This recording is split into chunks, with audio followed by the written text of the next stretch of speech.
¿Cómo están? Bien, también. ¿A quién le van para que gane el Mundial?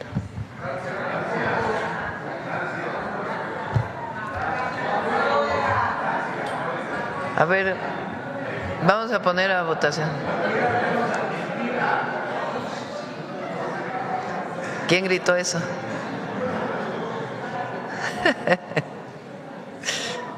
Bueno, luego hacemos las quinielas.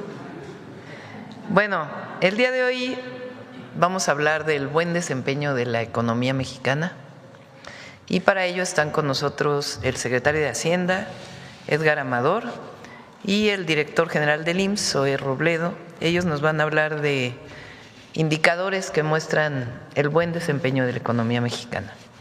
Entonces, primero le voy a dar, y al cierre, como saben, Miguel Elorza. Aquí tengo, hoy es miércoles de vivienda. Entonces vamos a iniciar con el enlace hasta San Luis Potosí para entrega de vivienda y luego le damos la palabra al secretario de Hacienda y luego al director general del IMSS. Adelante. Buenos días, Octavio. Buenos días, presidenta. Estamos en Ciudad Valles, en San Luis Potosí. Uy, en el fraccionamiento. ¿A qué temperatura están? Pues está haciendo calorcito, presidenta, debe ser como 28 grados más o menos. Ciudad Valles llega a 50 grados. Todavía. Ya más tarde va a ser más calor.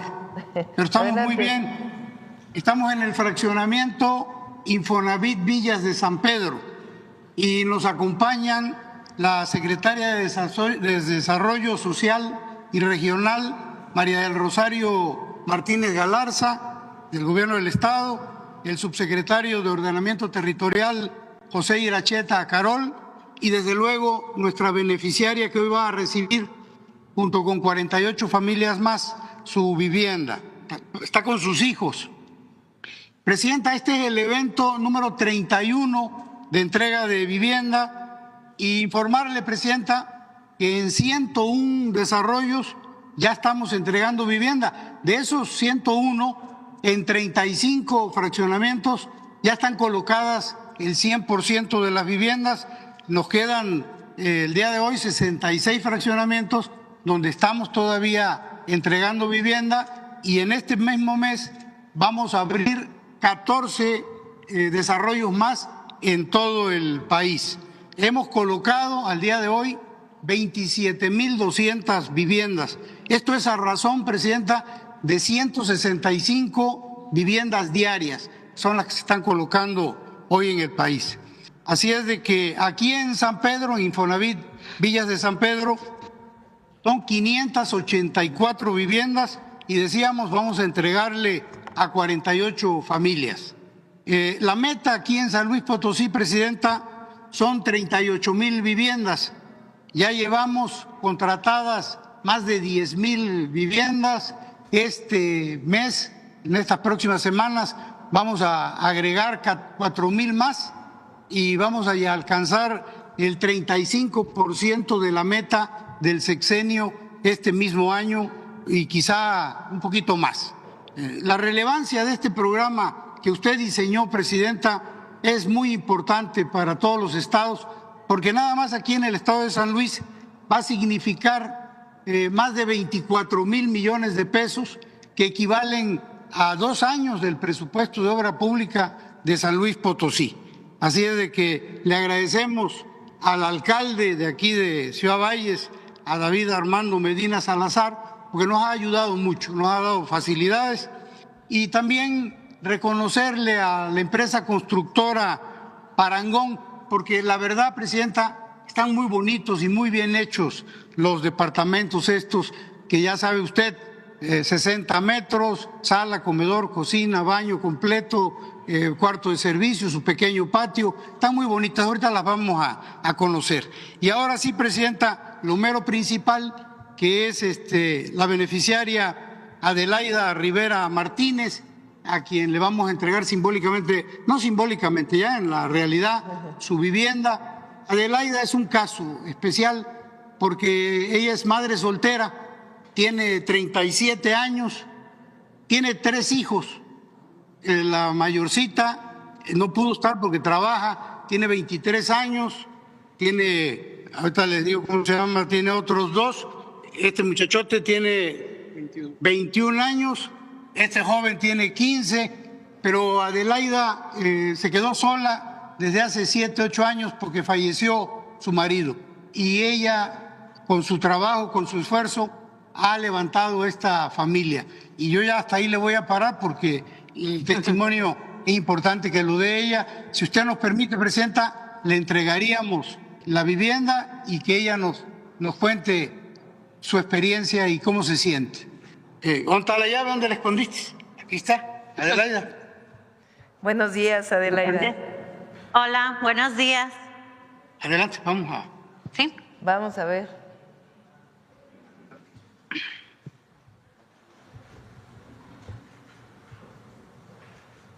O sea, Pasen, pasen.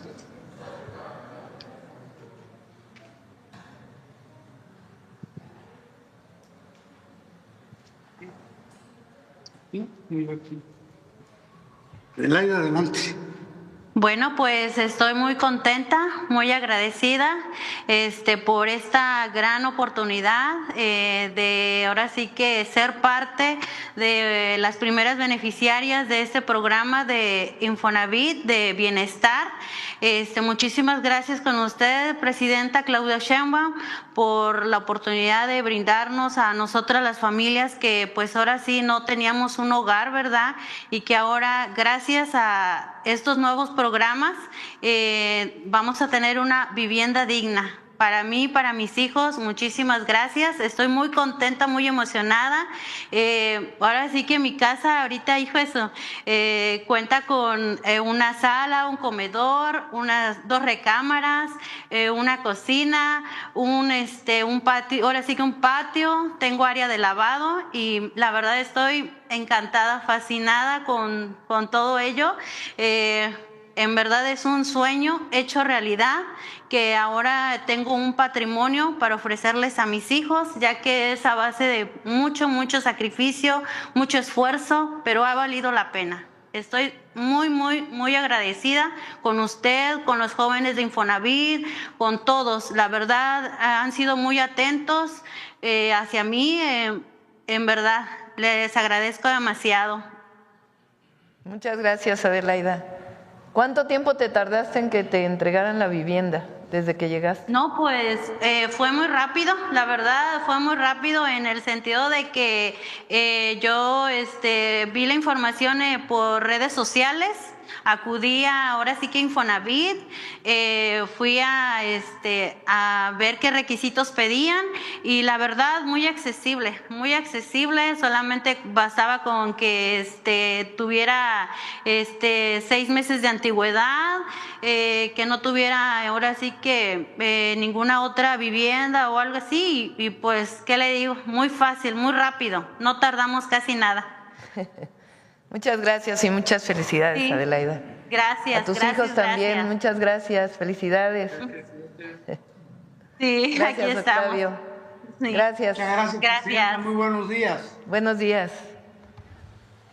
Bueno, vamos ahora con el secretario de Hacienda.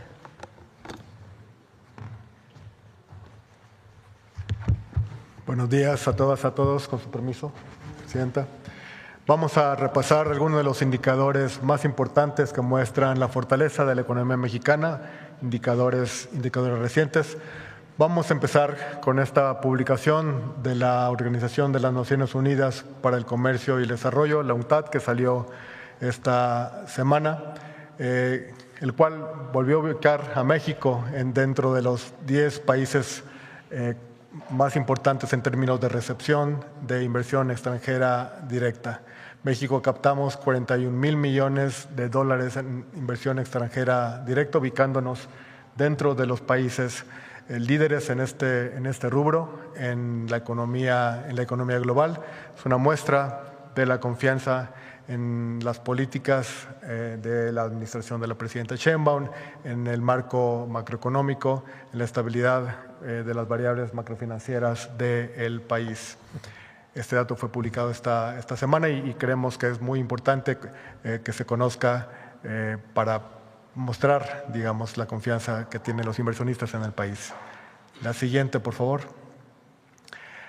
También la Organización para la Cooperación y el Desarrollo Económico, la OCDE, publicó algunas variables muy importantes. El director del INF va a abundar sobre ellas en algunos momentos más.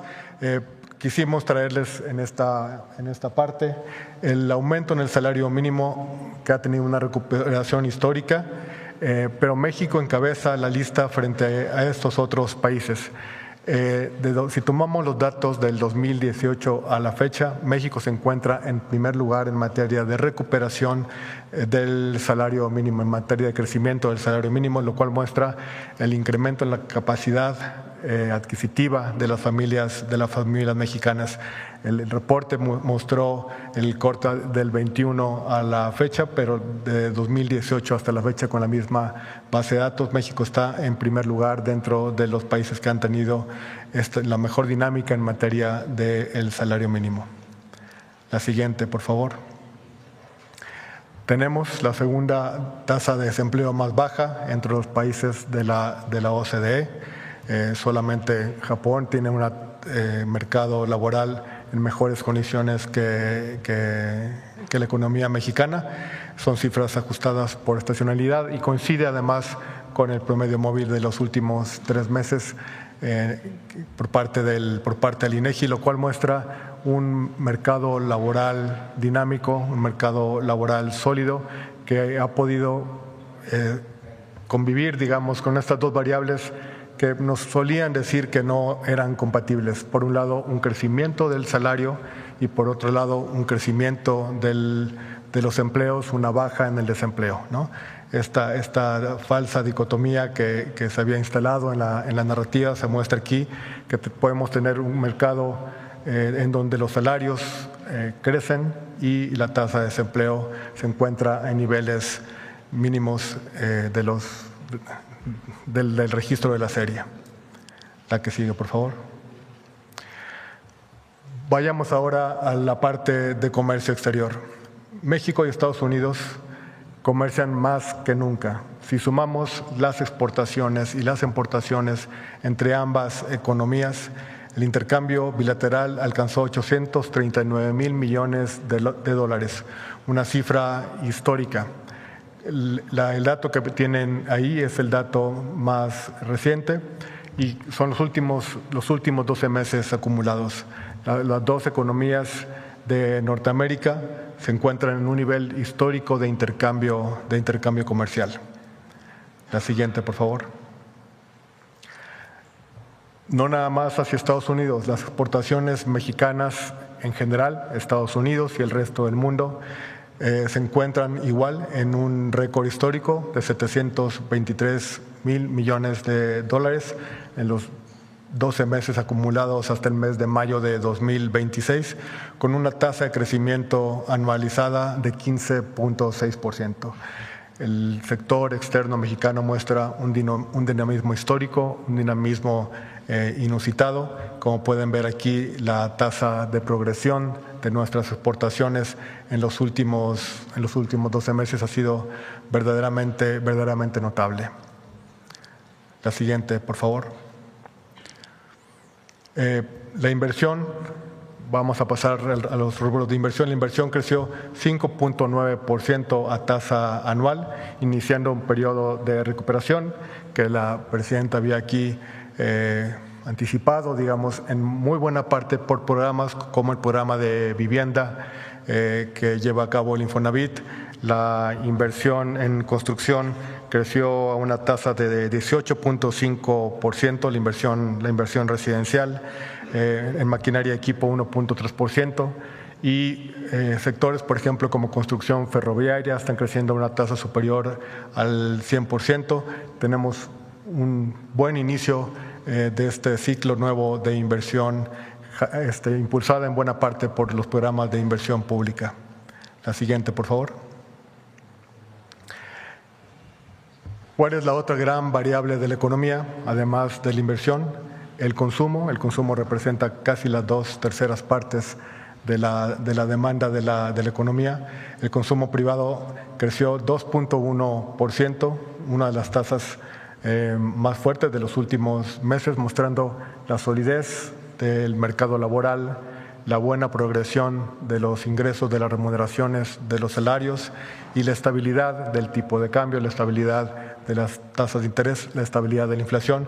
Eso está conduciendo a una mejora y a una retomada del ritmo de crecimiento del consumo privado. La siguiente, por favor. Si sumamos entonces consumo más inversión, tenemos la mayor parte de la actividad económica. Este es el índice de actividad económica. El dato abril mostró un incremento de 2.1% a tasa anual, pero quisiéramos destacar aquí la tendencia. La tendencia a partir de enero ha sido una tendencia ascendente, una tendencia muy sólida de progresión, y el índice ha alcanzado un nuevo máximo histórico en el mes de abril, un crecimiento acumulado de 2.1% en lo que va de este año. La siguiente, por favor.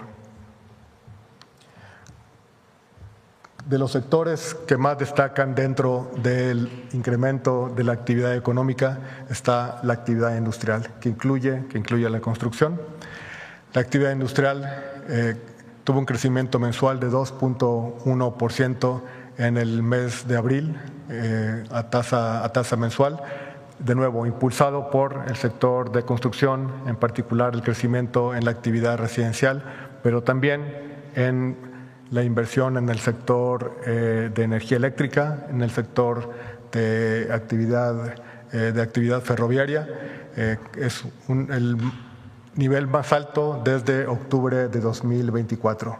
Entonces tenemos, esta parte es muy importante porque aquí está la manufactura, está también la energía, gas y agua, que son sectores que impulsan al resto de los sectores de la economía. Entonces tenemos muy buenos datos para el mes de abril en actividad industrial. La siguiente, por favor. Mencionábamos que uno de los factores detrás del buen desempeño del consumo es el buen desempeño reciente de la inflación. La inflación llegó a 3.6% en la última lectura. Es el menor nivel en 8 meses. Esto es muy importante destacarlo. Son ya varias quincenas de bajas consecutivas y se encuentra de lo que se llama el intervalo de variabilidad del Banco de México. ¿Qué es esto? El Banco de México tiene un objetivo de inflación de 3% y se permite, digamos, un 1% hacia arriba, un 1% hacia abajo, como una especie de margen. Está ya dentro del nivel del intervalo de variabilidad del Banco Central, lo cual es una muy buena noticia, y vale la pena mencionarlo. Esto no hubiera sido posible sin las instrucciones de la presidenta para dar incentivos para estabilizar los precios de los combustibles, los precios del jitomate, los precios de un conjunto de bienes que nos han ayudado a evitar que haya un repunte de la inflación en un momento en que la mayor parte de las economías del mundo están sufriendo un aumento de la inflación debido al choque de los combustibles, debido al conflicto en el Medio Oriente. La siguiente, por favor. ¿Terminamos? ¿Sería cuánto, Presidenta? Zoe va a dar unos datos adicionales sobre el mercado laboral. Gracias, Presidenta. Con su permiso, muy buenos días. Pues el empleo formal sigue creciendo y con él crece la protección social de millones de familias. Por eso creo que además de los datos hay que empezar hablando de las personas, porque detrás de cada empleo que se registra ante el IMSS hay historias distintas, pero todas tienen algo en común. Son familias que ganan tranquilidad. Un empleo formal no solamente es el ingreso, significa acceso a servicios de salud, protección frente a un accidente, incapacidades, una pensión para el futuro, un crédito de Infonavit como el de la señora Adelaida para poder con 6 meses de antigüedad adquirir una vivienda o una guardería. Y también, desde luego, una empresa que decidió apostar por crecer y por cumplir. Si vemos la primera, con esa perspectiva, informamos hoy que al cierre de junio de 2026 el IMSS registra 22.779.704 puestos de trabajo. Esta es la cifra más alta para un mes de junio desde que se tiene registro. La siguiente, tan solo durante el mes de junio se crearon 61,000 nuevos empleos. Y en el primer semestre de lo que va del año ya sumamos 262,628 nuevos puestos de trabajo. Si lo comparamos del plazo de mes a mes, es decir, de junio del 25 a junio del 26, son 454,338 nuevos puestos de trabajo afiliados al IMSS. Estos datos son especialmente relevantes en el contexto internacional complejo y confirman la fortaleza del empleo formal en nuestro país.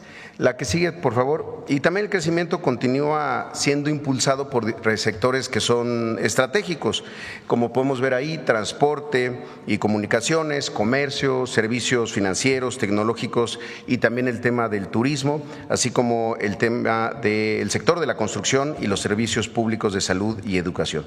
Pero no es solamente más empleo, también hay que hablar de su calidad. En la que sigue, por favor. El salario base de cotización sigue creciendo en México, alcanza 669.1 pesos diarios con un crecimiento de 6.4%, es decir, está superior a la inflación. Esto significa que el empleo formal no solo incorpora a más personas, sino que también mejora su ingreso y fortalece su seguridad social. La que sigue, por favor. Y también es importante destacar que hoy 9.195.693 mujeres cuentan con un empleo formal registrado ante el IMSS, con lo que ya representan el 40.4% del empleo afiliado y continúan ampliando su participación en el mercado laboral. Y otro avance significativo es la incorporación de las y los trabajadores de plataformas digitales, la que sigue. Como saben, en octubre del 24 la presidenta presentó esta iniciativa y ya se materializó con 237,000 personas que ya cuentan con seguridad social completa para ellas y sus familias gracias a este nuevo esquema. Y más allá del número, pues hablamos otra vez de trabajadoras y trabajadores que antes estaban desprotegidos y que hoy tienen cobertura por riesgos de trabajo, atención médica, incapacidades, pensión y acceso a centros de educación y cuidado infantil, guarderías y prestaciones sociales. Además, se estima que para junio el tema del mundial también incrementó mucho la actividad económica en sectores como este. Y la que sigue, como ya lo ha mencionado el secretario Edgar Amador de Hacienda, estos resultados coinciden con lo que ha señalado ayer la OCDE, publicó este documento, Perspectivas del Empleo de la OCDE 2026, y destaco 3 datos. El primero es que México mantiene la segunda tasa de desempleo más baja entre todos estos 38 países de las economías más grandes y emergentes del mundo, solo por debajo de Japón. El segundo es que se registró un crecimiento de la productividad laboral superior al del promedio de la OCDE, 1.96 para México, 0.62 para el promedio de estos 38 países. Y también se destaca el crecimiento sostenido que ha tenido los salarios reales desde 2018 y desde 2021, es decir, ha habido un crecimiento en ese periodo de 122%. Ningún país ha tenido un crecimiento de esa dimensión sostenido en el salario mínimo. Y finalmente, Presidenta, si me permite, quisiera hacer una aclaración y precisión muy importante.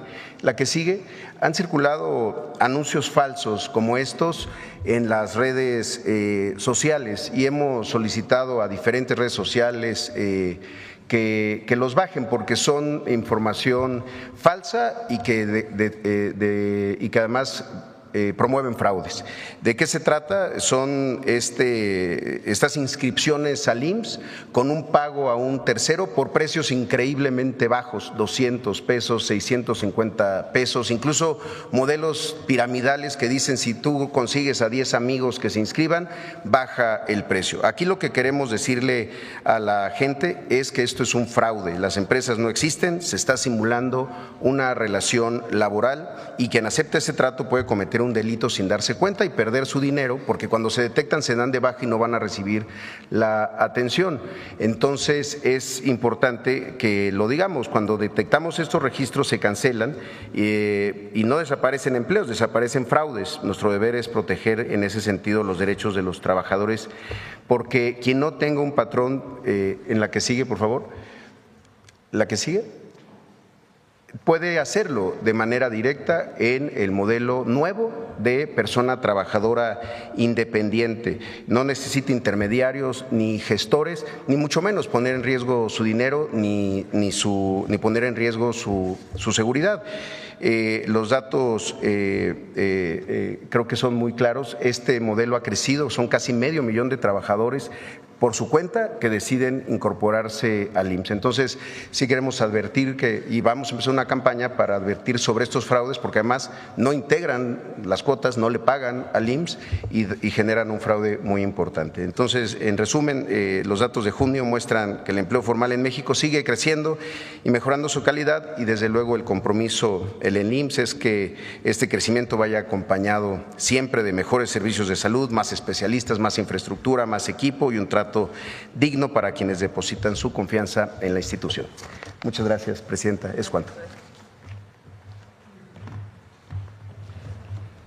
Bueno, voy a hacer un rápido conteo de las buenas noticias.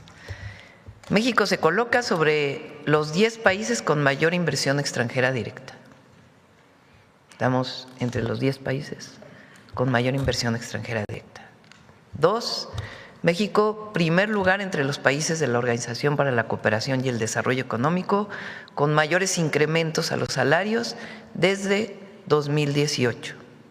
Tercero, México con la segunda tasa de desempleo más baja de todos los países integrantes de la Organización para la Cooperación y el Desarrollo Económico, solo detrás de Japón. 4, récord histórico en empleos formales en junio de 2026, con 22.779.704. 5, salarios de cotización más alto de la historia, con 669 pesos diarios, 6.4% por encima del año anterior. 6, el intercambio comercial entre México y Estados Unidos alcanzó 839,000 millones de dólares, cifra histórica. Seguimos siendo el principal socio comercial de Estados Unidos. 7, México vende más al mundo. Las exportaciones alcanzaron el récord histórico de 723,000 millones de dólares. 8, en abril de 2026, la inversión fija tuvo un crecimiento de 5.1% respecto al año anterior. 9, el indicador mensual de consumo privado creció 2.1% respecto al año anterior. 10, la actividad económica mantiene una tendencia creciente y alcanza un nuevo máximo. 11, la actividad industrial repunta en abril y alcanza su mayor nivel desde octubre de 2024. Y 12, la inflación sigue bajando, llegó a 3.6%, su menor nivel en 8 meses. Ese es el segundo piso de la cuarta transformación. Bueno, ahora sí vamos a las preguntas. A ver, sobre quién. A ver, vamos sobre el tema aquí. Ahorita vamos atrás.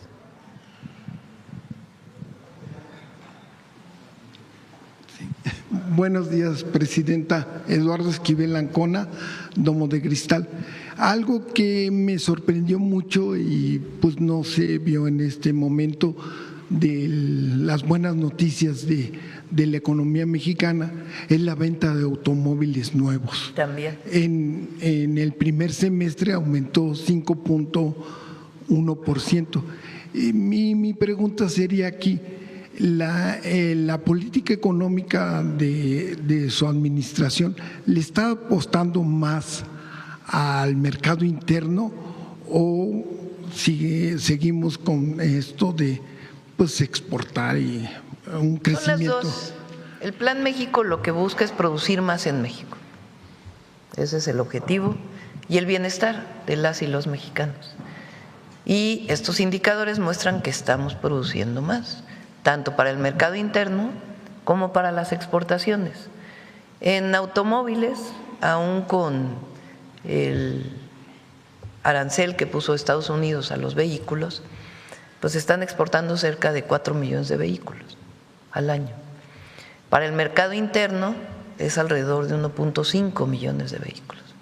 O sea, lo que exportamos es más del doble de lo que se compra en México.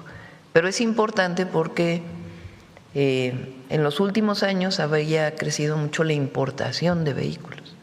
Entonces, la venta tiene que ver principalmente con los vehículos producidos en nuestro país, alguna parte importados, pero la producción también nacional.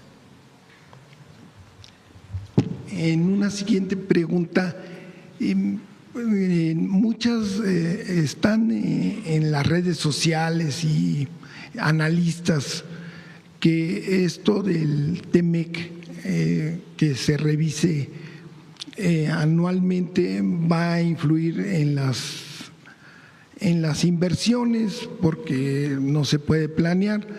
Y yo creo que hay aquí una equivocación, ¿no? O sea, esto ¿seguirá funcionando el Plan México? O sea, ¿es una buena alternativa aunque se revise cada año el TEMEC? Esa es una decisión que tomó Estados Unidos, eso es lo primero que hay que decir. La tomó para México y para Canadá. No es que porque han estado diciendo que porque los índices delictivos, que por cierto el próximo martes presentamos y hay una cifra histórica para junio de 2026 en la reducción de homicidios, muy importante. Pero bueno, dan distintos argumentos como si hubiera sido un castigo al gobierno de México. No, es una decisión del presidente Trump para Canadá y para México relacionada con una visión proteccionista de su economía. Por eso inició su gobierno con aranceles a todo el mundo. En el caso de México, el tratado se mantiene como estaba establecido por los próximos 10 años. Así estaba. Se mantiene por los próximos 10 años. Lo que puede ocurrir en los próximos 10 años es que los 3 países nos pongamos de acuerdo para alargarlo otros 16. En cualquier momento puede ocurrir eso. En este momento, en 2026, que es la revisión de 6 años que planteó el tratado por escrito, a los 6 años se tenía que revisar. Estados Unidos dijo, en este momento no nos interesan los 16 años, solamente 10. Y el tratado especificaba que si son 10 años y no se renueva 16, tiene que haber revisiones anuales. Eso está establecido en el tratado. Nosotros creemos que la revisión más importante es esta, la de este año.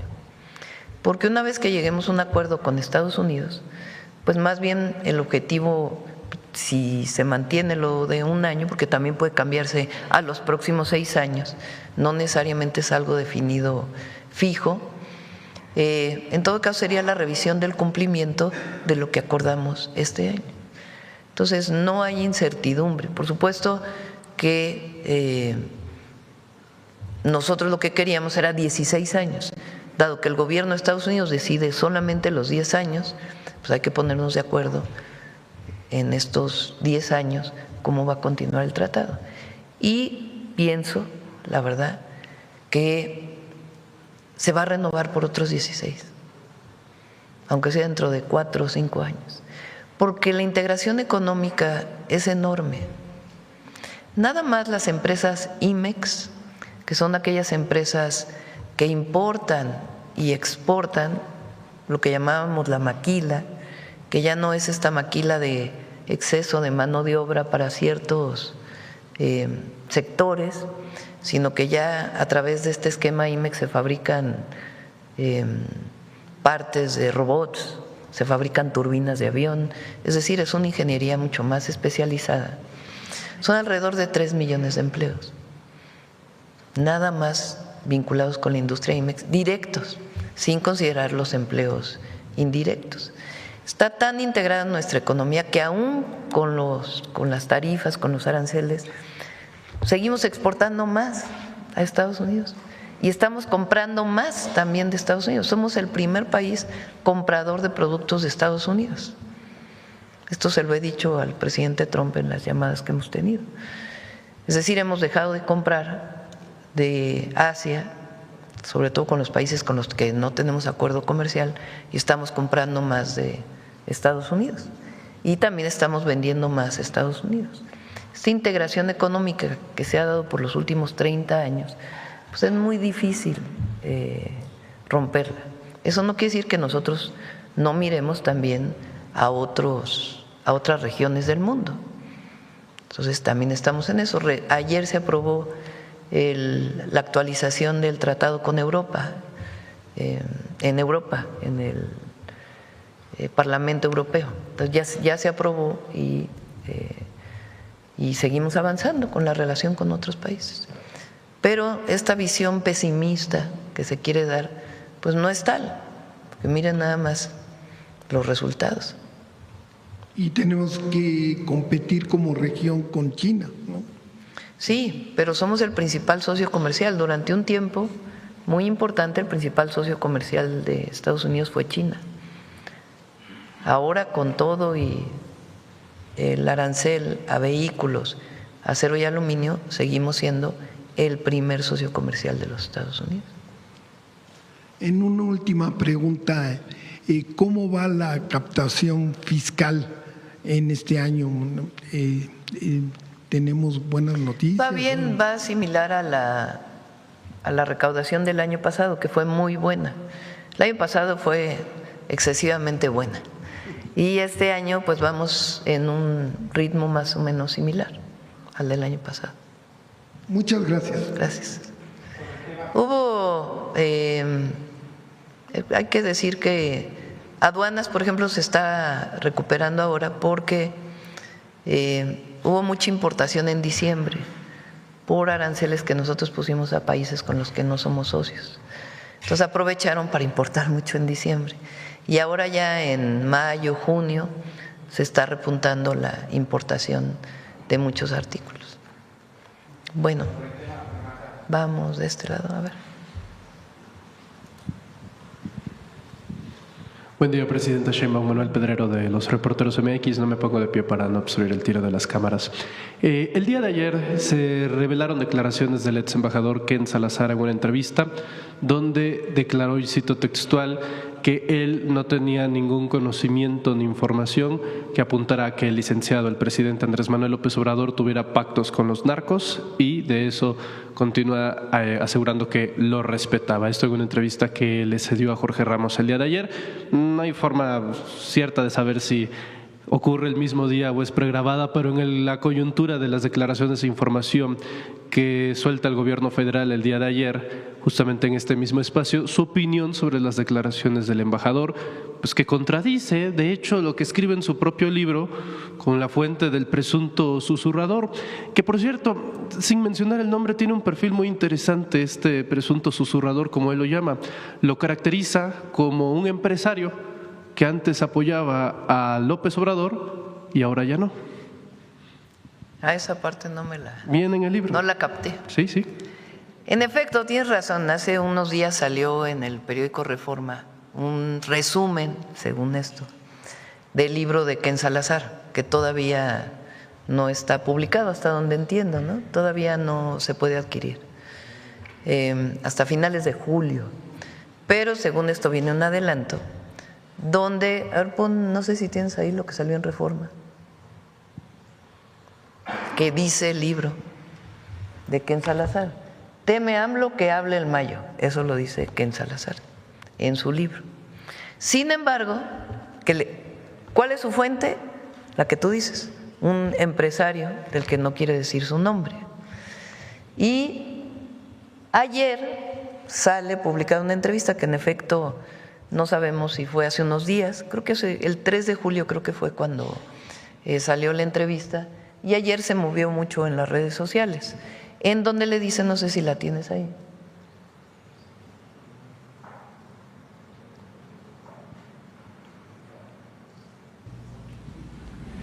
Bueno, sobre eso en el libro usted cita a una persona que supongo que la traducción es el susurrador, ¿no?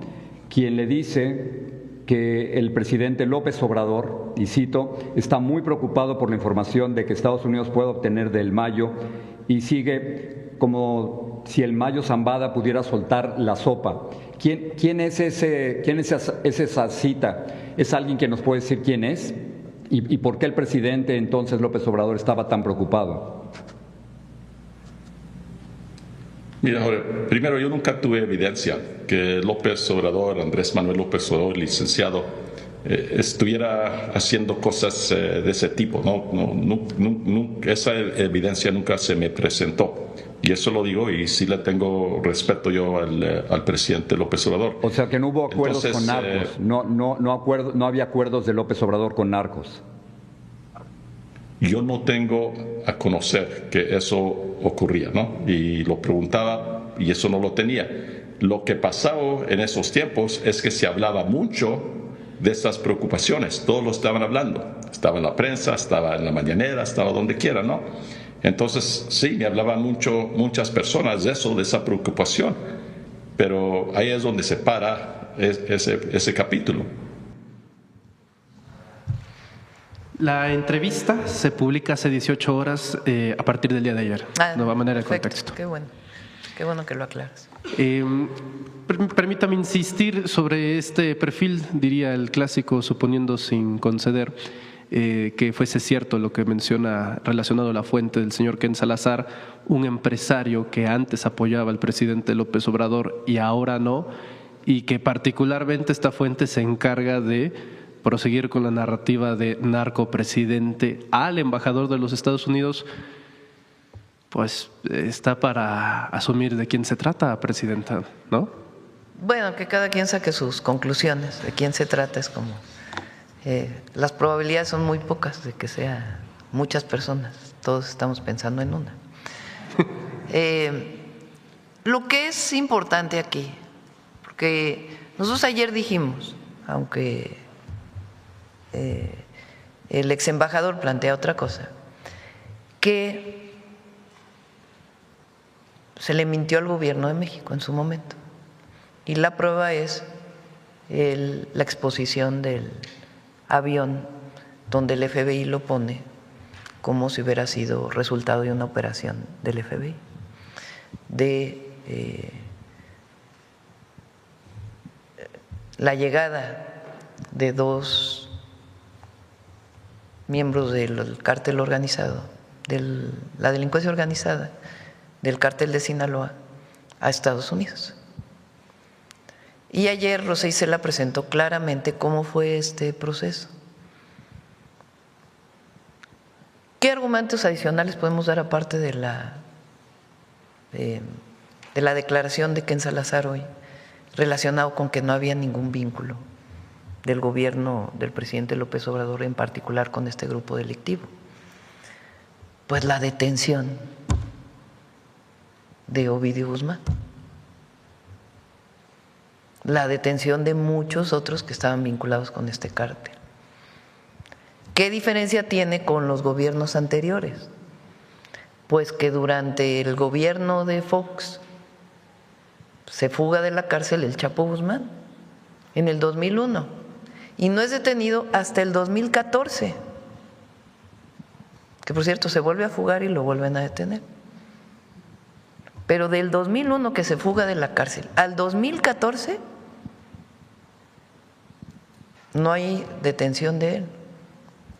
Y además está ya la sentencia García Luna, en donde el propio jurado de Estados Unidos dice claramente que había vínculos y recibía dinero de ese mismo grupo delictivo García Luna, que fue con Fox el titular de la Agencia de Investigación Criminal y con Calderón su secretario de Seguridad.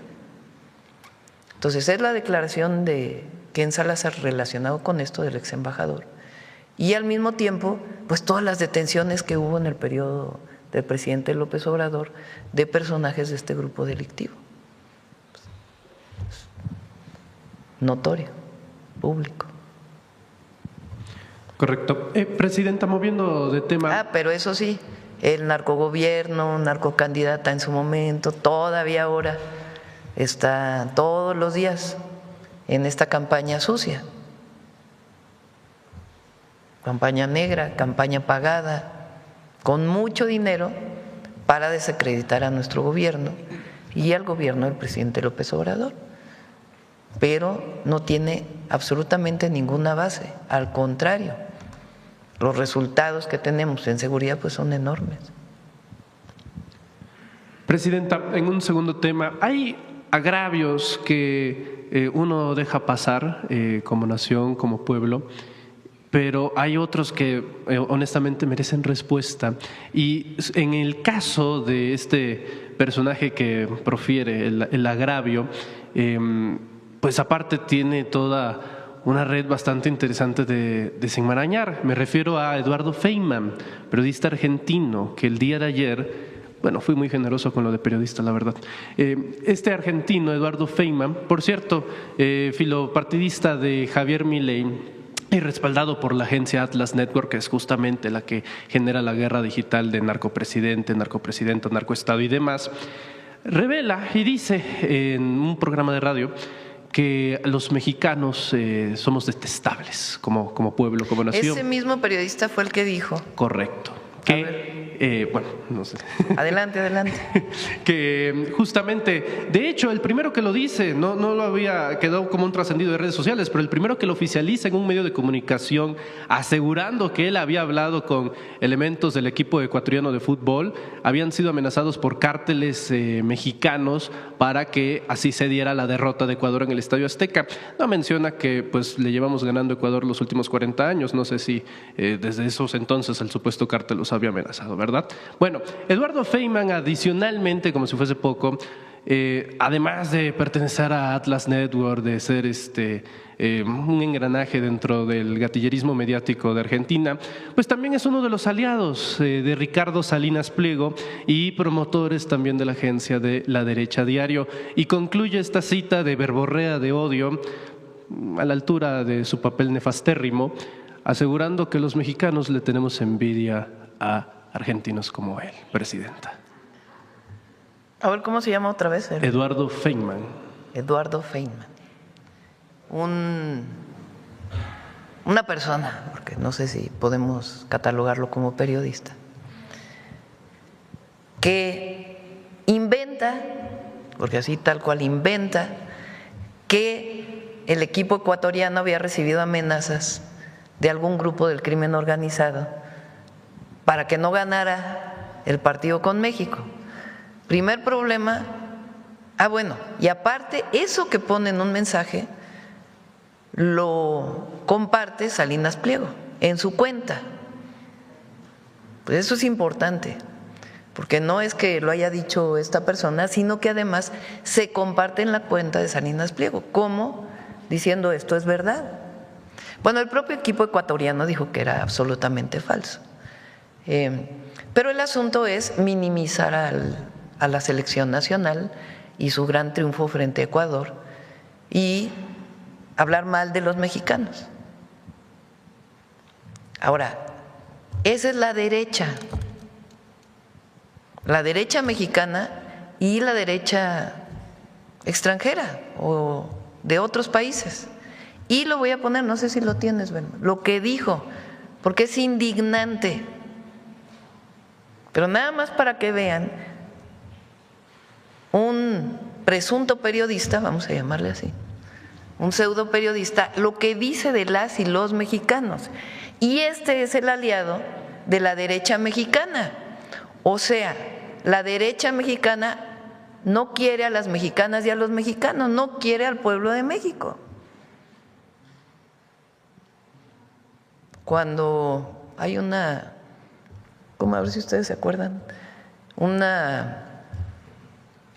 axioma en las matemáticas que es: si A es igual a B y B es igual a C, A es igual a C, ¿no? ¿Cómo? Transitividad, exactamente. Si A es igual a B y B es igual a C, pues A es igual a C. Entonces, si este periodista odia a los mexicanos y la derecha mexicana quiere a este periodista, pues la derecha mexicana odia al pueblo de México. Es transitividad directa. Pero vamos a ver lo que dijo. Indignante. Ya quisiera. Hinchaste entonces por Noruega, por Inglaterra, México. ¿Con quién fuiste, Edu? Yo quería que gane Inglaterra. Detesto a los mexicanos. Claro, los detesto con mi alma. El ahorita ese se los puede meter en el orto. Pero yo estoy con vos, Edu. Yo quería que perdiera México. No, detestables esos tipos. El que sacaste hace unos días, ¿te acordás del periodista que la envidia que los mexicanos le tienen a los argentinos, no solamente en el fútbol, en todo. No se envidian. Quieren ser como nosotros y no les da el piné. Pero no son clásicos para nada. Y menos en el fútbol, ¿viste? La verdad son de madera.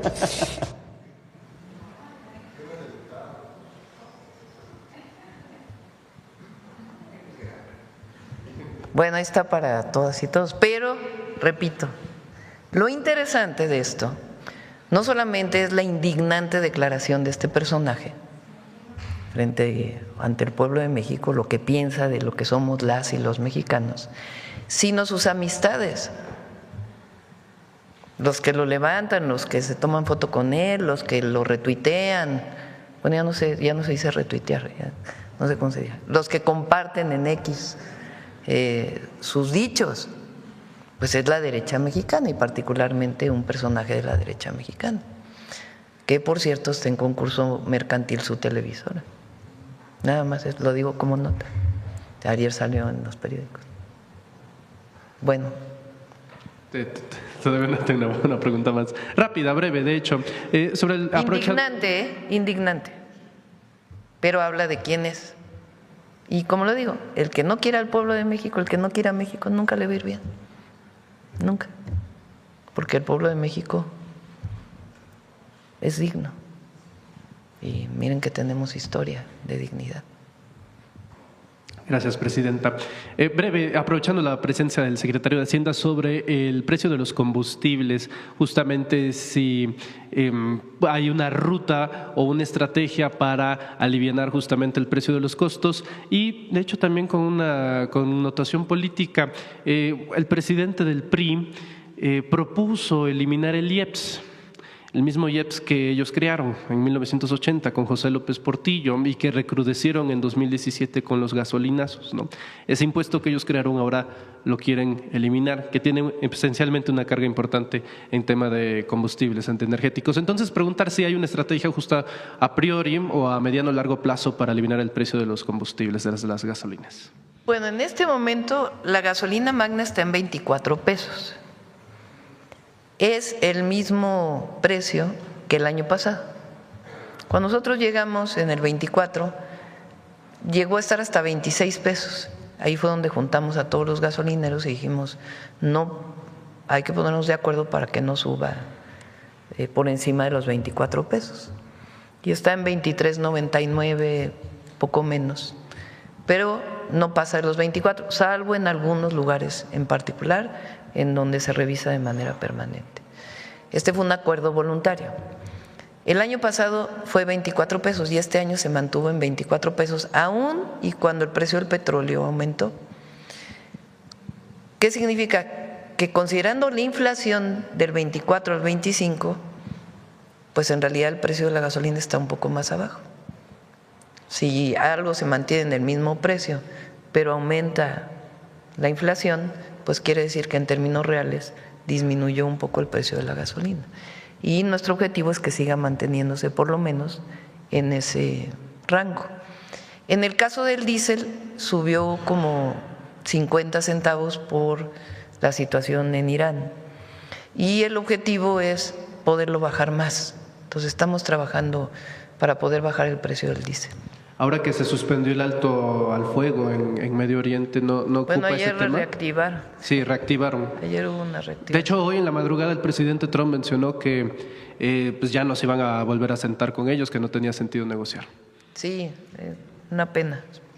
Porque no solo lo que significa una guerra, que nunca estaremos de acuerdo, sino el impacto que tiene sobre los precios de los combustibles, en México y en el mundo entero. Aquí pues hicimos un esfuerzo muy grande, porque si no lo hubiéramos hecho, la gasolina hubiera llegado a los 30 pesos, 30, 32 pesos. Si no hubiéramos incorporado incentivos, es decir, reducir el IEPS y los acuerdos voluntarios con los gasolineros, estaría sobre 32 pesos más o menos. Entonces se mantienen 24 pesos y el objetivo es que el diésel baje todavía más. Gracias, presidenta. Gracias. Y sí, en efecto son muy hipócritas. De decir que ahora ya no quieren el IEPS y fue en la época de los gasolinazos. Ahí presentó el… ¿Por qué no pones el de la inflación que presentó el secretario de Hacienda? De diciembre del 2015 a junio del 2018, la inflación llegó a 6.8% y eso fue por el incremento en el precio de la gasolina. Acuérdense que cada mes subía la gasolina, los llamados gasolinazos, y yo me comprometí a que no iba a haber gasolinazos y lo estamos cumpliendo. Bueno, listo, vamos. A ver, Carlos. Buenos días a todas y todos, Carlos Navarro de Heraldo Media Group. Presidenta, ¿cuál es la fórmula para lograr estos resultados en los 12 indicadores que han expuesto aquí? Es, primero, ser muy responsable en el gasto público y en la inversión pública. Eso es lo primero. Lo segundo, garantizar los indicadores se llaman macroeconómicos. Y lo tercero es el humanismo mexicano, porque recuerden que durante 36 años no aumentó el salario mínimo. De hecho, en el sexenio de Miguel de la Madrid, la caída del salario mínimo es enorme, porque las tasas de inflación llegaban a más del 100%. Y después no aumentó. El salario mínimo en el 2018 era de 2.800 pesos mensuales. El salario mínimo hoy es de más de 9.400 pesos mensuales. Reconocido por la OCDE, subió en 122% del 21 a la fecha. Entonces, si no hubiera habido aumento al salario mínimo, pues no habría capacidad adquisitiva del pueblo de México. Y la otra, los programas de bienestar que impulsan el consumo. Cuando la gente tiene recursos, compra, y al comprar se activa la economía. Entonces, si no hubiera habido aumento salarial, si hubiéramos seguido con la visión neoliberal y si no hubiera habido programas de bienestar, sino compra del voto, como se hacía antes cada vez que había elecciones, y algo de programas sociales en algunos lugares, vinculado también con un vínculo electoral, si no hubiera habido ese cambio, no tendríamos los resultados que tenemos hoy. En su gobierno… E inclusive más, porque gracias al aumento salarial el IMSS se capitalizó, gracias al aumento salarial el ISSSTE se capitalizó, gracias a eso el IMSS ahora puede construir más hospitales, gracias a eso el ISSSTE puede construir más hospitales. Sin ese aumento salarial, pues no solamente impacta en estos indicadores, sino en muchos otros que tienen que ver con el bienestar del pueblo. Una de las apuestas de este gobierno, de este movimiento, es la riqueza compartida, presidenta. ¿De qué manera traducir estos resultados en los indicadores y a su vez con el apoyo en los programas del bienestar, que bueno, son $1 billón de pesos en 2026? Hay una reducción de la desigualdad en México. No recuerdo ahora a ver si está por ahí. Disminución de la desigualdad. No recuerdo ahora exactamente el dato, pero no solamente salen 13.5 millones de mexicanos de la pobreza entre 2018 y 2024, sino que se reduce la desigualdad en México. ¿Cómo se mide eso? A través de la encuesta nacional Ingreso-Gasto de los Hogares del INEGI, que nos habla de cuál es la diferencia entre el primer decil de ingreso, el 10% que menos gana y el 10% que más gana en el país. Entonces, esa diferencia entre el decil más bajo y el decil más alto era enorme en el 2018 en el 2024 se redujo. ¿Qué quiere decir eso? Que hay distribución de la riqueza. ¿Cómo se distribuye la riqueza? Con aumento salarial. Porque si no, la riqueza que se genera se concentra en unos cuantos. Cuando hay aumento salarial, mejores prestaciones, hay distribución de la riqueza. Y cuando hay programas de bienestar, hay distribución de la riqueza.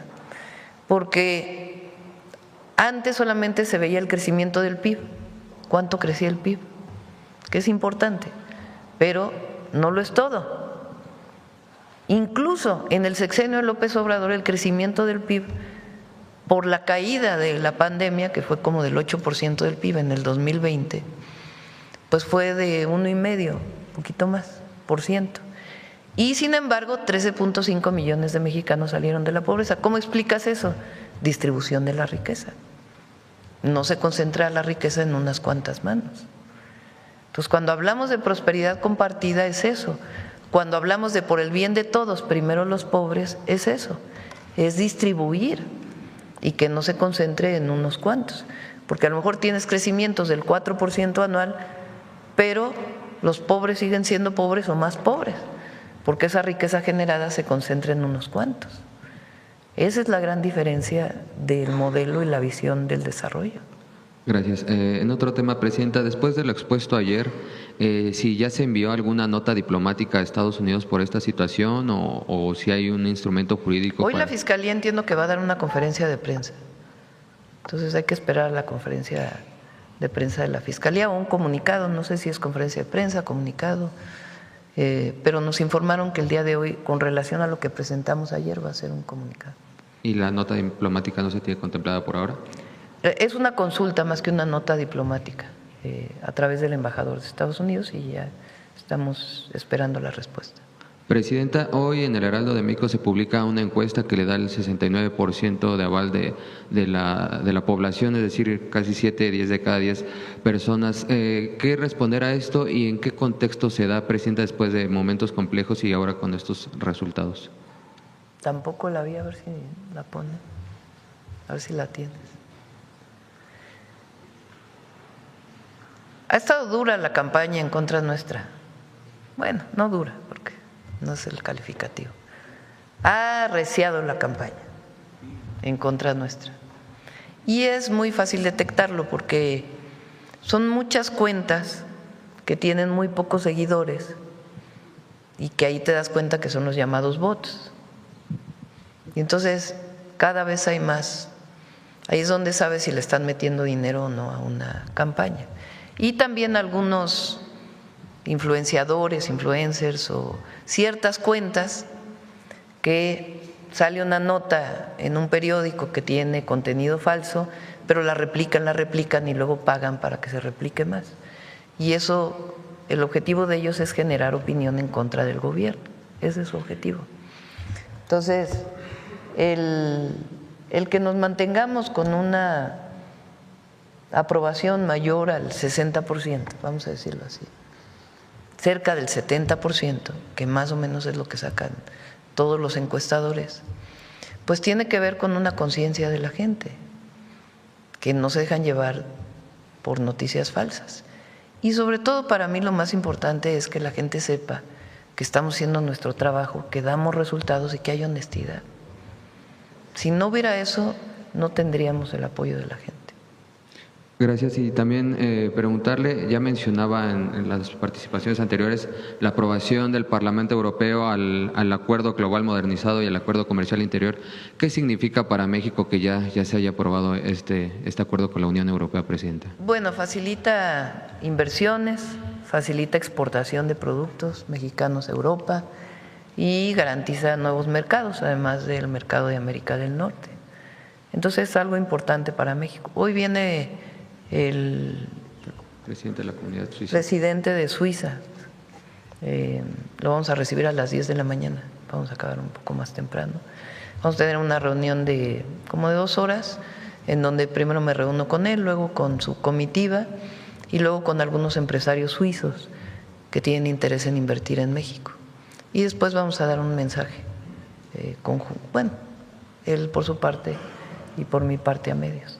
Y ya por último, después de los resultados obtenidos con el Mundial, aquí en México fueron 13, 14 partidos, hay una propuesta de la Federación Mexicana del Mundial de Clubes de 2029. ¿El gobierno de México estaría apoyando esta propuesta para que se juegue el Mundial de Clubes en 2029 aquí en el país, presidente? Sí, pues vamos a ver las condiciones, ¿no? Tiene que ser siempre condiciones favorables para México. Pero pienso que va a venir ya Josefina pronto, en cuanto estén cerrados los datos de turismo, para que se pueda dar la información de cuántos turistas llegaron con el Mundial y el impacto del Mundial en la imagen de México en el mundo, que fortalece la visita de los visitantes extranjeros en nuestro país. Entonces vamos a ver en qué condiciones, siempre tenemos que buscar las condiciones favorables para México, pero sería creo que bueno para México en general, pero hay que ver las condiciones como quiera. Muchas gracias, buen día a todas y todos. Está también el Mundial Femenil, creo que es en el 31. Gracias. A ver, vamos acá de este lado. A ver, el compañero. Buen día, presidenta. Manuel Galeazzi Ramírez de Ciline y el Político en las Redes. Aprovechando que está el secretario de Hacienda y luego de mostrarnos los indicadores positivos de la economía mexicana, quisiera preguntarle qué opina respecto a que el Fondo Monetario Internacional redujo la estimación de crecimiento para este año y el siguiente, y si tiene algún indicador o una estimación por parte de la Secretaría de Hacienda. Con su permiso, presidenta. Fue una reducción en general de las estimaciones a las economías globales por parte del FMI, resultante del choque en el mercado de energía por los eventos en el Golfo Pérsico. Entonces no fue una revisión exclusiva a la economía mexicana, digo, una revisión hacia la baja en general de la economía global. Vale la pena recordar el antecedente. El año pasado, las primeras estimaciones del FMI ponían a la economía mexicana en recesión, con unas tasas negativas. Nosotros platicamos con los economistas del fondo, les explicamos por qué no veíamos ese escenario en la perspectiva para el 2025. Al final de cuentas, los datos acabaron dándonos la razón. Creemos de nuevo que en lo que toca a la economía mexicana vamos a tener un desempeño mejor que el pronosticado por el FMI, pero importante destacar, no es que haya sido una reducción al pronóstico para la economía nacional, sino es una reducción a la economía global, y un conjunto muy grande de economías vieron revisadas sus pronósticos hacia la baja. Eso en primer lugar. Y segundo, creo que los datos que hemos presentado esta mañana y la estrategia de inversión pública de la presidenta, y como ella ha mencionado, el segundo semestre va a validar en buena parte los pronósticos iniciales que tenemos para la economía. Ellos hablan de incertidumbre económica. ¿Hay algo de esto? ¿Ustedes han detectado algo de esto o están equivocados en el Fondo Monetario?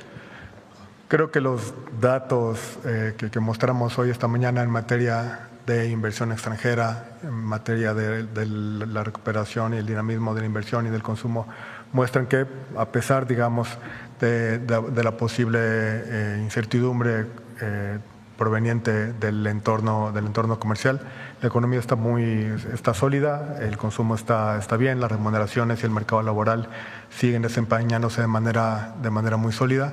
Entonces pensamos, la economía mexicana ha mostrado una solidez y una resistencia bastante peculiares, y pensamos que a pesar de cualquiera de estos factores vamos a tener un buen desempeño en el año. Gracias, secretario. Presidenta, preguntarle... No hay incertidumbre para la inversión, no hay, ninguna. Mientras cumplan con las reglas, las normas mexicanas, no hay ninguna incertidumbre, ninguna. Presidenta, preguntarle si tiene algún reporte respecto a que ayer hubo otro connacional fallecido a manos de la ICE. Sí, estamos preparando, no sé si hoy o mañana pueda, quizá mañana, presentarse con Roberto, porque nuestro objetivo es ir más allá de las notas diplomáticas y lo que planteamos en la Comisión Interamericana de Derechos Humanos, porque no podemos permitir el maltrato a nuestros hermanos que están en Estados Unidos, a los connacionales. Entonces, estamos planteando otras medidas. Ya lo va a presentar la Secretaría de Relaciones Exteriores. Es decir, las medidas tomadas hasta el momento no han tenido ninguna respuesta. Bueno, nos contestan, pero de todas maneras hay otra lamentable muerte de un connacional en Estados Unidos por asuntos de detención, cuando su única falta pues es no tener papeles, aun y cuando fueron contratados por una empresa estadounidense. Entonces no tienen por qué estar en centros de detención o utilizar la violencia. Entonces sí estamos preparando medidas jurídicas, obviamente, más importantes. Se acudirían a distintas instancias internacionales. Ya lo vamos a presentar. Presidente, ya para finalizar, a menos de un año de que se realicen comicios electorales en 2027, usted ha mencionado que hay comportamientos de algunos políticos que son legales, pero no morales, ¿no? Incluso ha pedido dentro del movimiento, ya sé que tomó licencia y no le gusta posicionarse al respecto, pues que se moderen respecto a distintas actitudes. Sin embargo, en redes sociales, durante los partidos que se desarrollaron en el país, hubieron algunos funcionarios vinculados al movimiento que pues fueron captados en los estadios, ¿no? Como es el caso del diputado Javier Taja o algunas alcaldesas de Chiapas y uno del Estado de México. Quisiera preguntarle si desde su licencia que ha tomado dentro del movimiento seguiría haciendo un llamado a que se conduzcan dentro de la medida de austeridad. ¿Quién es responsable de su actuación? Ya conocen mi posición y mi opinión. Incluso de otros partidos, porque también, o sea, de otros partidos el presidente del PRI estuvo en un palco y invitó a todos sus amigos. Pues ¿cuánto costó eso? Como diría el presidente López Obrador, ¿quién pompó? O sea, ¿de dónde salió ese dinero? Entonces, porque también se critica a un diputado que haya ido, que hubiera sido de Morena o de alguno de los partidos aliados, pues no se dice nada del cuántos fueron al partido, cuánto pagaron, pues que un boleto costaba 100,000 pesos. Si vas con toda la familia es $500,000 de pesos. Y ya saben, pues mi opinión es que la justa medianía y este uso de recursos públicos, bueno, primero a lo mejor lo pagaron de su dinero, ¿no? Sí, es legal. Es legal, no tiene. Pero yo creo que tenemos que comportarnos en la justa medianía siempre y no tener estos excesos a los servidores públicos. Sí, justo se lo preguntaba porque también la misma presidenta de Morena dijo que pues esperaba que no tuvieran este tipo de comportamientos, ¿no? Y el acecho y la campaña mediática. Pero también por eso digo, porque habrá 2 o 3 que habían ido a un partido pagado con su dinero y yo no lo hubiera hecho, bueno, tan no lo hice que, tan no estoy de acuerdo que no fui, me fui mejor a la Gustavo Madero en la inauguración, aunque lo pudiera haber pagado con mi dinero, aunque me hayan regalado el boleto. Me parece que la mayor parte del pueblo de México no podía pagar un boleto en el estadio y que es mejor estar con la gente que pues en estos excesos. Y por eso le di el boleto a una joven que la pasó muy bien y que fue una extraordinaria representante de las y los mexicanos en el estadio, en la inauguración. Pero hay que hablar de los otros partidos, porque si no, o sea, de los políticos de otros partidos, que ahí sí no hay ningún problema. Hasta parece. Lo presumen, ¿no? Sí, una presunción tremenda. Ya por último, Presidenta, lo tenía pendientes de la semana pasada. Una vez que se confirmó la victoria de Keiko Fujimori en Perú, ¿usted ya ha tenido comunicación con ella? ¿Insistirá en No que...? he tenido comunicación. Bueno, vamos a esperar. Recuerden que ellos rompieron relación con nosotros, distinto al caso de Ecuador. Nosotros rompimos relación porque ellos invadieron nuestra embajada. En el caso de Perú, ellos rompieron la relación. ¿Por qué razón? Porque nosotros nos manifestamos en el sentido de que el presidente Castillo está preso ilegalmente. ¿Insistiría en que se libere? Ese punto de vista es nuestro punto de vista. y tiene pruebas. No es un invento, no es que hubiera una afinidad política, no, tiene pruebas. La cantidad de votos que se necesitaban para ello no se cumplieron en el Congreso, es tan sencillo como eso de Perú. Esa es nuestra posición, pero ellos por esa posición que nosotros tuvimos, que además es declarativa, en ningún momento representó nada más, ellos decidieron romper las relaciones con nosotros. Todavía hay una persona en la Embajada de México en Perú que hoy está resguardada por Brasil, dada el rompimiento de las relaciones, que está esperando un salvoconducto para poder venir a México. Gracias, presidenta. Vamos acá, a ver el compañero que… Gracias, presidenta. Buenos días. Soy Marco Antonio Olvera, del periódico digital Hidalgo News. Le quiero preguntar, si me lo permite, al secretario de Hacienda. Primero, felicitarle por las medidas financieras de su gobierno para que no haya inflación. Obviamente, el dólar no se haya elevado a más de lo previsto y, por supuesto, los bolsillos de los mexicanos pues tienen una, digamos, capacidad para adquirir productos de primera necesidad. Sin embargo, presidenta, quisiera saber y no dejar de perder de vista el tema de la deuda pública de México, que según esto es de 18.8 billones de pesos y representa el 50.6% del Producto Interno Bruto. ¿Cómo canalizar esa deuda pública y qué consecuencias tendría para sus próximos 4 años de gobierno y, por supuesto, al que viene? Ese sería el primer cuestionamiento.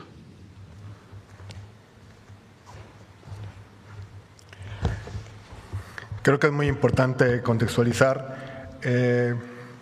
México tuvo la reducción en su déficit fiscal más importante de las últimas décadas en el año anterior, y estamos en una ruta de reducción del déficit.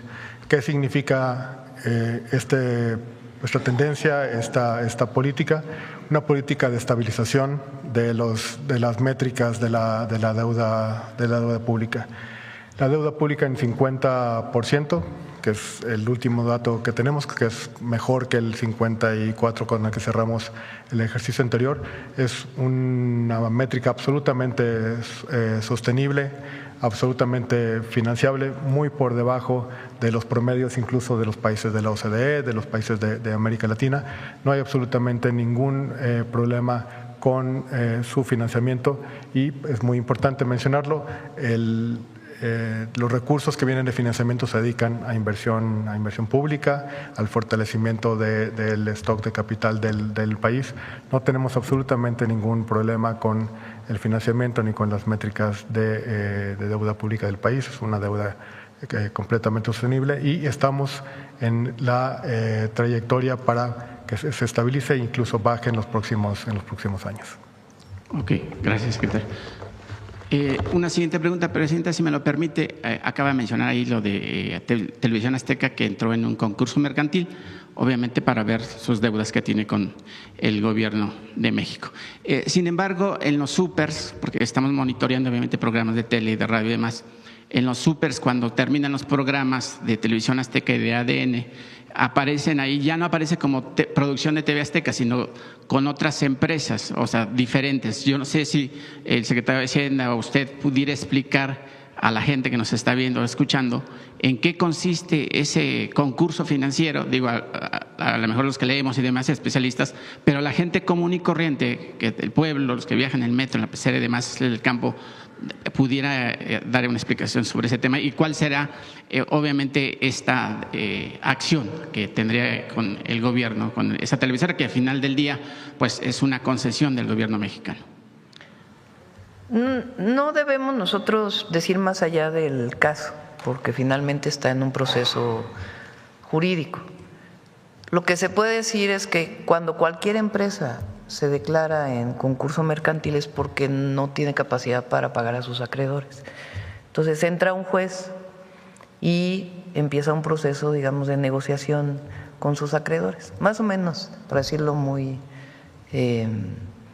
llanamente. En este caso pueden ser privados, pueden ser públicos, en fin. Eso es para cualquier empresa.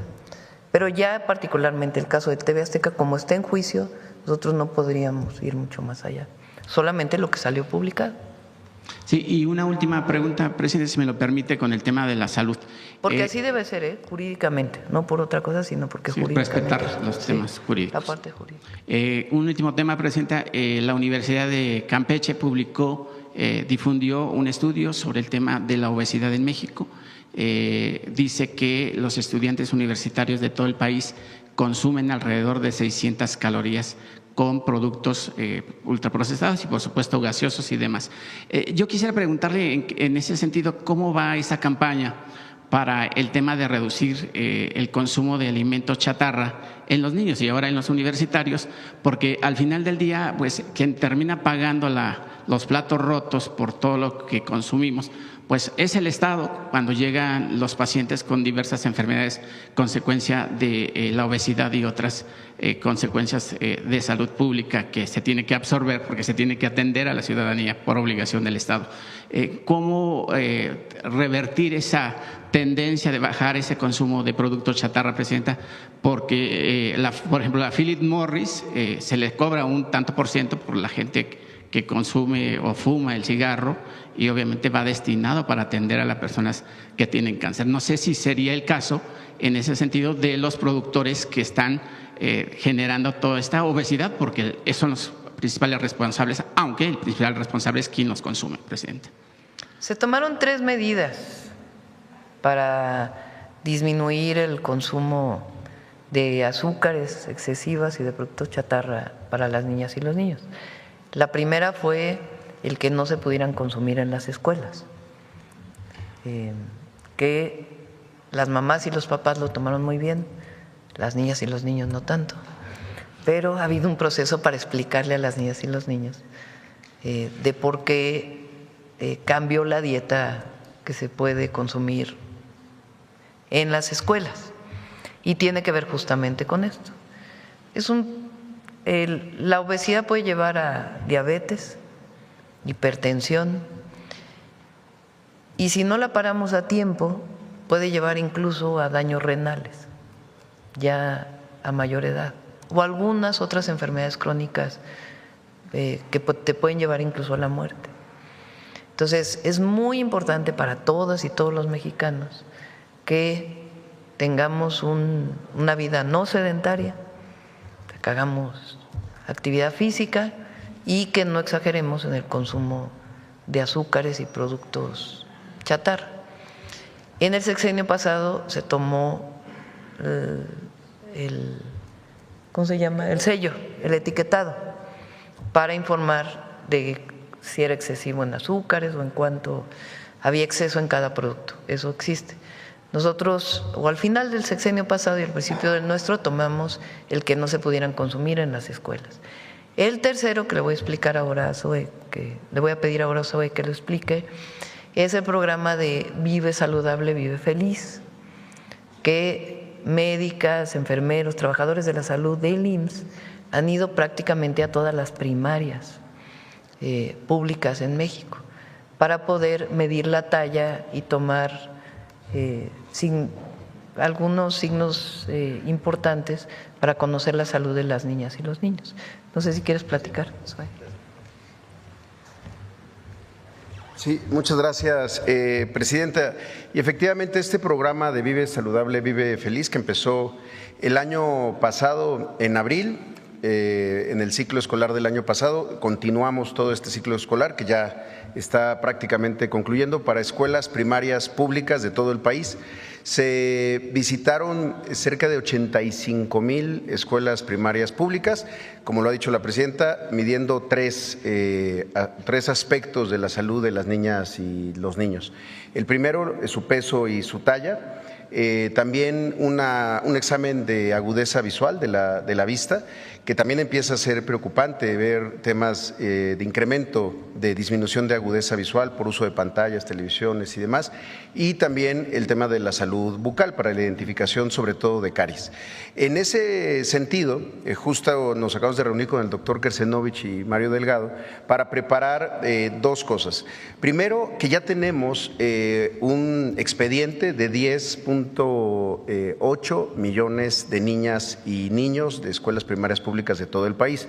Ahora, ese informe, que es como la boleta de la salud, así como la de las calificaciones, se les entrega de manera física y también pueden bajarlo en la plataforma los padres de familia, las mamás, los papás y los tutores, con el propósito de decirles cuando hay un dato, por ejemplo, de obesidad o también de peso bajo, que acudan al centro de salud.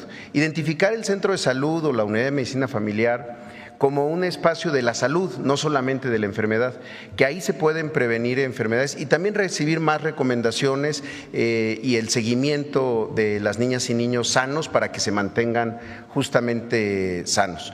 Ya han acudido cerca de 700,000 niñas y niños con sus papás a centros de salud a partir de esta difusión. Creemos que ahora estamos entrando en una etapa muy importante que son las vacaciones, porque también hay que entender que un padre, una madre de familia, que aunque tenga la información, está trabajando, es difícil que pueda llevar a las hijas y a los hijos, a menos que sea en fin de semana. Entonces, estamos buscando también esa posibilidad de impactar mucho en fines de semana estas consultas. Un primer dato que estamos revisando: 18% de las niñas y niños de escuelas primarias, de estos 10 millones, tienen obesidad. Y es importante llevarlos para que puedan recibir esta atención y también identificar y difundir más lo que acaba de decir la presidenta, cómo la obesidad es una condición que puede desarrollarse y llevar a otros padecimientos, los dos más graves que tenemos en el país, la diabetes y la hipertensión. Y también en el tema de la vista, ya son cerca de 200,000 niñas y niños que después de este examen de agudeza visual ya se van a un examen de optometría ya con oculistas y que se les entregan de manera gratuita los lentes. También algo importante, hemos atendido a 122,000 niñas y niños con caries, que también es parte de este asunto del consumo de alimentos chatarra o con alto contenido en azúcar, refrescos y demás, y bueno, también se deben de atender. Se hace mucha promoción de técnicas de cepillados. A los 10 millones de niñas y niños se les aplicó flúor. La salud bucal es más allá de los dientes, es todo un tema. Entonces, pues es un programa que ya con los datos se está analizando, sobre todo para las siguientes etapas. Y lo que queremos es continuar. Por ejemplo, un niño o una niña que salió de sexto de primaria, que se acaba de graduar de sexto de primaria este año, también le vamos a seguir dando seguimiento, aunque ya esté en secundaria y que ya tenemos los datos. Y ahora pues entran los nuevos alumnos a primero de primaria. Con eso vamos a tener, pues la verdad que el registro nominal más grande que ha existido en el país de la acción radicalmente más preventiva, es decir, ir antes de que aparezca la enfermedad para prevenirla. ¿Y los universitarios? Sobre los universitarios, si me permite, Presidenta, y es un dato bien interesante, desde hace muchos años existe el conocido como seguro facultativo, es decir, todos los estudiantes de educación superior, técnica y universidades tienen el seguro de enfermedades y maternidad, es decir, están asegurados en el IMSS. Durante muchos años esto se registraba poco. Hoy, gracias a las políticas de la Cuarta Transformación, se han incrementado en 1 millón los estudiantes que tienen el derecho de acceso a la atención médica del IMSS con el seguro facultativo. Pero todavía más importante, de ese millón de estudiantes universitarios que se han incorporado, hay muchos más que están acudiendo y usan el seguro social. Esto toda vez que se enfocó mucho a estudiantes de bajos recursos, que quizá esa condición era lo que los excluía de la educación superior.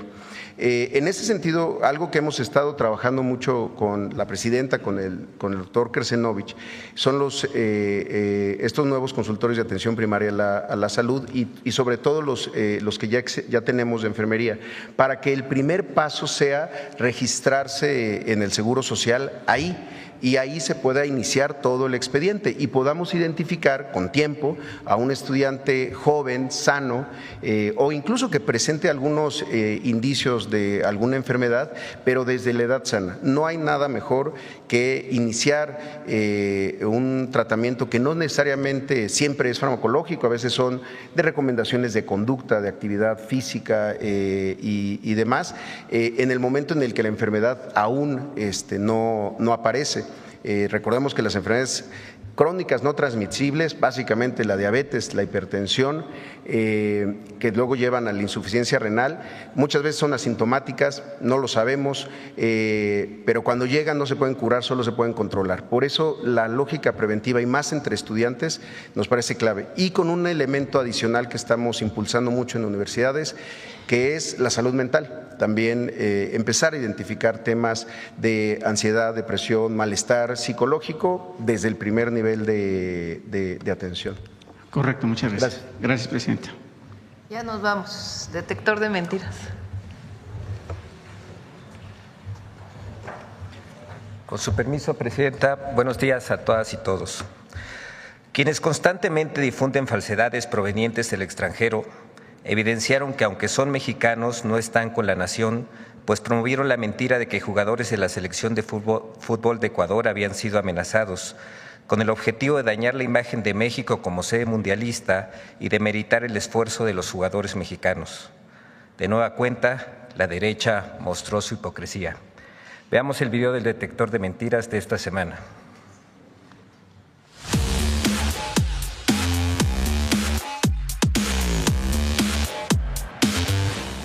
Mentiras sobre amenazas a la selección de fútbol de Ecuador, falsedades sobre el gusano barrenador, son algunas de las noticias falsas que el detector de mentiras localizó esta semana. 1. Eduardo Feynman, de Radio Mitre Argentina, aseguró que los jugadores de la selección de fútbol de Ecuador recibieron amenazas directas del crimen organizado previo a su partido mundialista contra México en 2026. Que hubo amenazas por parte de un cártel de México para los jugadores ecuatorianos. ¡Mentira! Ni los futbolistas ni la Federación Ecuatoriana de Fútbol han denunciado amenazas. Tampoco la FIFA ni el comité organizador del Mundial han validado la versión. La mentira surgió en redes sociales y fue amplificada sin pruebas en una mesa de análisis de una estación de radio argentina. Eduardo Feynman forma parte de la red de plataformas aliadas a Javier Negre para difundir desinformación en Argentina. El bloque de Negre opera en México por invitación de Ricardo Salinas Pliego con el financiamiento de la red Atlas Network. 2. Héctor Aguilar Camín, en su columna del diario Milenio, aseguró que el PASIC autorizó la importación a México de ganado vivo sin ningún tipo de control sanitario y que el gusano barrenador se transmite a humanos a través de la carne infectada de los animales. ¡Mentira! La Secretaría de Agricultura y Desarrollo Rural aclaró que el PASIC no autorizó el ingreso de ganado o carne de Centroamérica fuera de la norma. Todo intercambio comercial regulado por tratados de libre comercio con dicha región debe cumplir estrictamente con los requisitos zoosanitarios que exige el gobierno de México. Además, la única manera de que se infecte cualquier animal de sangre caliente, incluido el ser humano, es que la mosca coloque sus huevecillos sobre una herida fresca que no sea curada y limpiada. 3. Azteca Noticias aseguró que un tigre de Bengala escapó de un refugio o instalación operada directamente por la Semarnat. ¡Mentira! La Semarnat aclaró que el felino no se fugó de ninguna instalación pública bajo su operación directa. El ejemplar escapó del predio privado denominado Animal Experience México, el cual está registrado bajo la figura legal del predio o instalación que maneja vida silvestre fuera de su hábitat natural. 4. Azteca Noticias aseguró que se suspendió la recolección de residuos en los hospitales de la red IMSS Bienestar en la Ciudad de México. ¡Mentira! El IMSS Bienestar informó que la recolección de residuos sólidos y de manejo especial se realiza diariamente y sin interrupción en todos sus hospitales. La institución aclaró que las imágenes difundidas corresponden al proceso normal de traslado y disposición final de las bolsas, no a una acumulación de desechos.